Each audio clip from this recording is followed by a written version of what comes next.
Welcome everybody back to Boost in Motion, guys. And today, shout out to TJ Hunt. He got a brand new Nissan Z. Not that Nissan 400Z he keeps talking about, because we keep correcting him. But I'm gonna make a small reaction video to some of the modifications he made on the car. But other than that, guys, you already know what to do. Let's hit that new intro. Welcome everybody back to Boost in Motion, guys. Good morning, good afternoon, and good night. Thank you.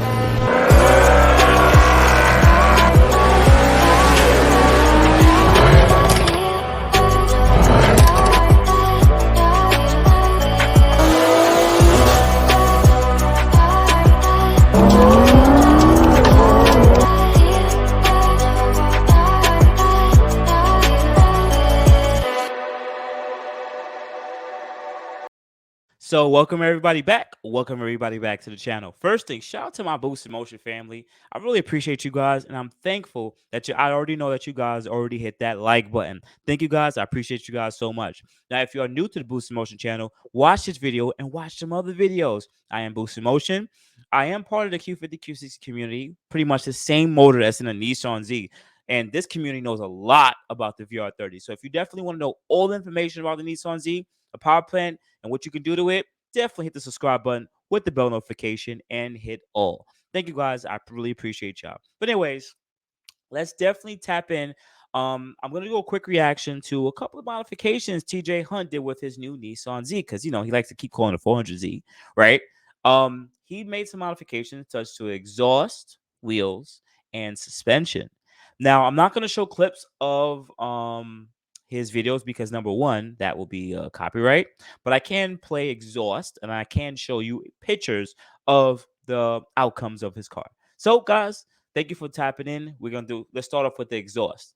So, first thing, I'm gonna play the clip. Unfortunately, I'm not that much of an attractive person you guys want to really look at, but nonetheless, just listen so you can turn your volumes up now, and we are going to press play.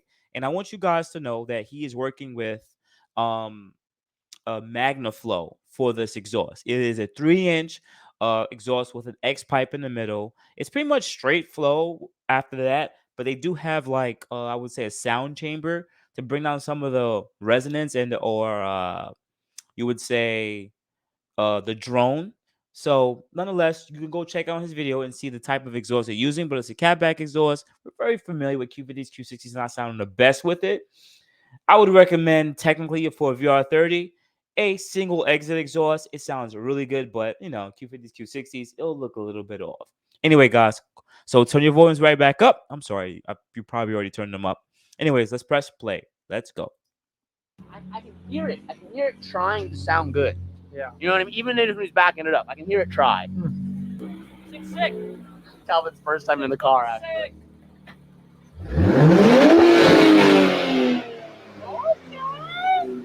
That sounded pretty good. Well, I'll do one or two flybys, and we'll see how it sounds.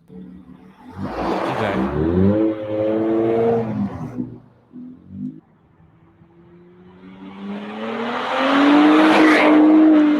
It sounds a lot better. Touch a little bit.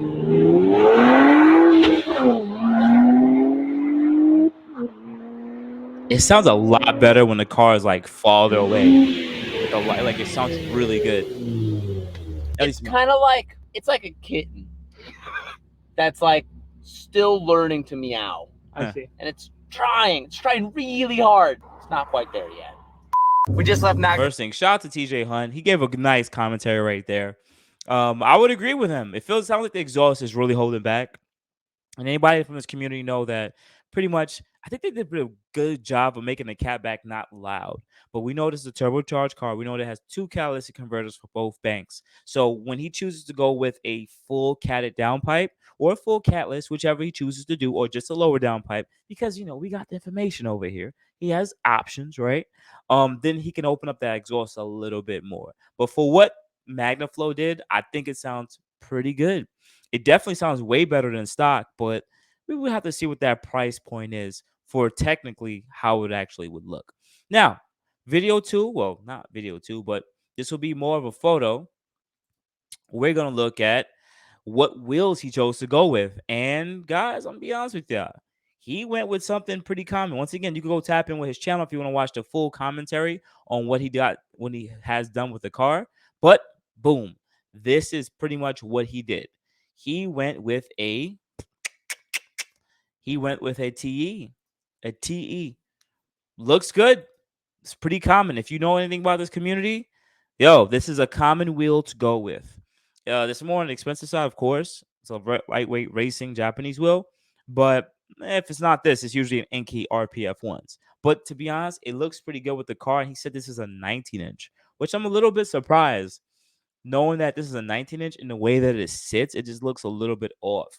Maybe because, well, it's gonna get to the next part of the video, but nonetheless, I think he picked a nice, good look, sporty racing wheel. Some of you guys may not like it because it's a black wheel. It takes away from some of the looks, but I think the black with the white or maybe yellow, I couldn't really tell too much because of my computer.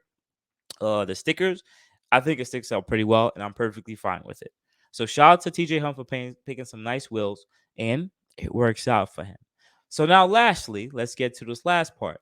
Well, what I always tell you guys is this, right? If you there's two ways of modifying a car, right? Performance and more of looks and aesthetics. We gotta guys remember, TJ Hunt is more on that aesthetics side. Not saying he's not about the performance, but he makes they're more on the aesthetic side. And like he said, he wants his car to have a wide body. This car is gonna be at SEMA, and they're gonna be showcasing. So this is why these companies are immediately throwing stuff at him. He might not be really paying for none of this because he's a huge YouTuber, but that's none of my business. I'm a small YouTuber. Mind your business, Boost. Exactly. So he has a third company that's going to work with him, and or he chooses to work with or purchase their products because he really likes it. Is Airlift. Now, Airlift. Remember, the Nissan Z is pretty much a parts bins car. Everything is just technically thrown together. Think about what I'm saying. Everything is really thrown together. So it's pretty much you can use a lot of parts from the old Nissan Z, and you can use some parts from the new Q50, Q60 when it comes to performance parts. So in this case, the suspension. Well, guess what? It's from a Nissan Z. So let's quick share of that. Boom. He fully aired the car out. It looks good. It's so crazy how this is probably the first bagged Nissan Z in America. So TJ Hunt made the first bagged Nissan Z in America. Shout out to TJ Hunt. And it looks great. They went with airlift kit. The suspension is just as similar as the Nissan Z. It's got spring buckets in the front, in the rear, and then this regular shocks in the front. Nothing crazy. Like, it's nothing that he can't handle. Like, and it is what it is, and it looks good. It looks good. Like, anything looks bagged. I can't wait for him to have. To be honest, it makes me sit there and think, why they went with this wheel? If you're gonna go with a wide body, I guess it's just the wheels you're gonna go for now. And even bagged, like the fitment really isn't enough to me personally. I like things to be a little bit tighter, even though the car was stock. Even though when he had the car stock height, there was a little bit of a maxi flush. But anybody in the car community, there's something we call natural camber. Natural camber.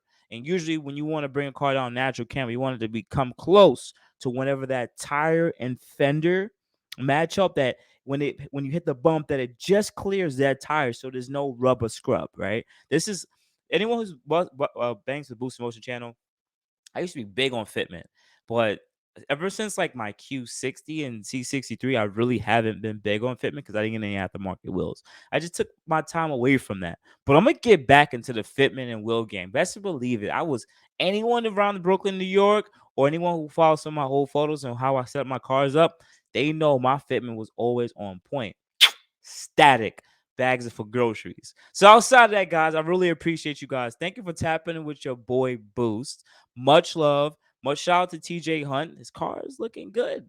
I wouldn't really pick those wheels, though. I probably would have went with some 20s on that. 2010 and a half, maybe a 25 offset, 25 offset, maybe a 22 on some 265s or 275s in the rear with a little bit of stretch. But, 10 and a half can't really stretch on 265, so probably 255. But nonetheless, see, look, my mind is already going. Maybe if you guys tapping with your boy Boost, maybe your boy Boost get a Z, but it ain't gonna be yellow though. So outside of that, definitely, if you want to follow me at Boost Motion IG. and Facebook, and you can send me email at boostinmotion@gmail.com. Otherwise than that, guys, I really appreciate you guys for tapping with your boy Boost. Hopefully this was a cool reaction video. Hopefully TJ Hunt doesn't get too mad about it. And if he does tap in with it, hopefully, he can send me email. I can really hook him up with some really good partners of the Boost Motion family, and we could get that car set up with all the performance. Outside of that, I appreciate you guys. You have a good morning, good afternoon, good night. Thank you guys. I appreciate it. You guys have a good day. Thank you, everybody, for watching. Do appreciate you guys. Love you guys very much. You can also check out the 2 links I posted for some of my other videos. Also, on top of that, if you want to purchase some Boost in Motion merch, definitely check the link that I posted also. And finally, if you've been watching all my videos and you enjoy them, please hit the link to subscribe to my YouTube channel. Thank you.